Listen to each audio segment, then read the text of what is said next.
Halo teman-teman, selamat datang di video pembahasan materi, relasi, dan fungsi pada mata kuliah Matematika Informatika dengan dosen pengampu Ibu Farida Nurmala Sihotang, SSI MSI.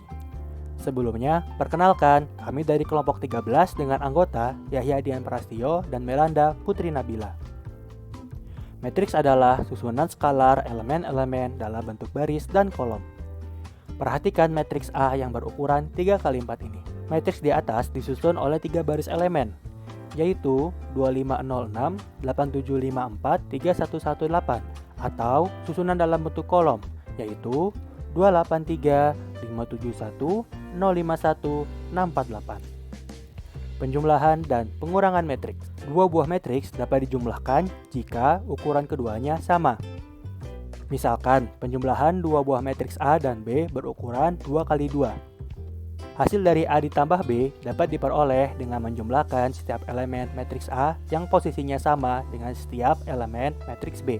Operasi pengurangan sama dengan operasi penjumlahan, hanya mengganti operator tambah dengan operator kurang. Perkalian matriks. Syarat agar dua buah matriks dapat dikalikan adalah matriks pertama harus memiliki jumlah kolom yang sama dengan jumlah baris pada matriks kedua. Misalkan, perkalian matriks A 2x2 dan matriks B 1x1. Karena jumlah kolom matriks A sama dengan jumlah baris matriks B, maka kalikan setiap kolom dengan setiap baris. Lalu, jumlahkan hasil dari setiap elemen. Sehingga, hasil perkalian matriks A dan matriks B sebagai berikut. Relasi adalah suatu hubungan antara elemen himpunan A dengan himpunan B. Relasi biner adalah hubungan antara dua elemen himpunan. Berikut adalah contoh relasi faktor dari. Himpunan A disebut daerah asal atau domain dari R, dan himpunan B disebut daerah hasil atau range dari R. Pada relasi di atas, Ahmad dihubungkan dengan PHP sehingga dapat ditulis Ahmad relasi PHP, sedangkan Iqbal tidak terhubung dengan Java sehingga dapat ditulis Iqbal tidak relasi dengan Java. Relasi di atas dapat ditulis sebagai berikut. Relasi dapat disajikan dengan berbagai metode. Beberapa di antaranya yaitu diagram panah, tabel dari kolom A adalah daerah asal dan kolom B adalah daerah hasil. Matriks. Diagram panah sebelumnya dapat ditampilkan dalam bentuk matriks berikut. 1 menandakan ada relasi dan 0 jika tidak ada relasi. Graf berarah. Representasi relasi juga dapat disajikan dalam bentuk graf. Maka relasi dari graf di atas adalah seperti berikut. Relasi memiliki beberapa sifat. Yang pertama adalah refleksif. Relasi R pada himpunan A dikatakan refleksif jika AA elemen dari R untuk setiap A elemen dari A. Relasi tidak refleksif jika ada A elemen dari A sedemikian sehingga AA bukan elemen dari R.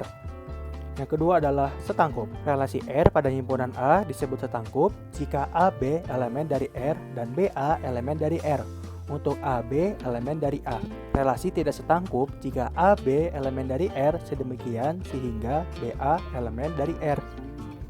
Yang ketiga, tolak setangkup. Relasi R pada himpunan A tolak setangkup apabila AB elemen dari R dan BA elemen dari R hanya jika AB untuk AB elemen dari A. Jika AB elemen dari R dan BA elemen dari R untuk AB elemen dari A yang mana A berbeda dengan B, maka R tidak tolak setangkup.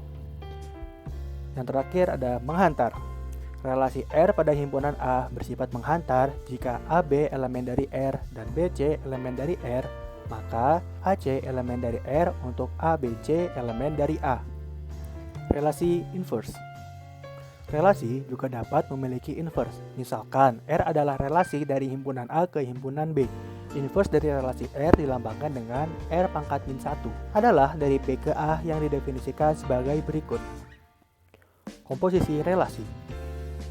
Misalkan, R adalah relasi dari himpunan A ke himpunan B, dan S adalah relasi himpunan B ke himpunan C. Komposisi R dan S dinotasikan dengan S bundaran R. Adalah relasi A ke C yang didefinisikan sebagai berikut. Kombinasi relasi. Karena relasi biner merupakan himpunan basakan terurut, maka operasi himpunan seperti irisan, gabungan, selisih, dan beda setangkup antara dua relasi atau lebih juga berlaku. Klosur relasi. Yang pertama ada klosur refleksif. Misalkan R adalah sebuah relasi pada himpunan A. Klosur refleksif dari R sebagai berikut. Yang kedua, klosur setangkup. Misalkan R adalah sebuah relasi pada himpunan A. Klosur setangkup dari R adalah R gabungan R pangkat min 1, yang dalam hal ini sebagai berikut. Yang ketiga, ada klosur menghantar. Klosur menghantar dari relasi R adalah sebagai berikut. Lemma. Misalkan A adalah himpunan dengan N elemen dan R adalah relasi pada himpunan A. Jika terdapat lintasan dengan panjang minimal 1 dalam R dari A ke B, maka lintasan semacam itu panjangnya tidak melebihi N. Dari lemma ini dapat menunjukkan bahwa klosur menghantar dari R adalah sebagai berikut. Relasi N-R. Relasi biner hanya menghubungkan antara dua buah himpunan. Relasi yang lebih umum menghubungkan lebih dari dua buah himpunan dinamakan relasi N-R. Jika N sama dengan 2, maka relasinya dinamakan relasi biner. Misalkan A1, A2, hingga AN adalah himpunan. Relasi N-R R pada himpunan-himpunan tersebut adalah himpunan bagian dari A1 kali A2 kali hingga AN, atau dengan notasi R himpunan dari A1 kali A2 dikali AN disebut daerah asal relasi dan N disebut derajat. Fungsi. Misalkan A dan B adalah himpunan. Relasi biner F dari A ke B merupakan suatu fungsi jika setiap elemen di dalam A dihubungkan dengan tepat satu elemen di dalam B. Jika F adalah fungsi dari A ke B, ditulis dengan F.2 A ke B, yang artinya F memetakan A ke B. Sekian video pembahasan materi relasi dan fungsi. Terima kasih sudah menyimak dan sampai jumpa.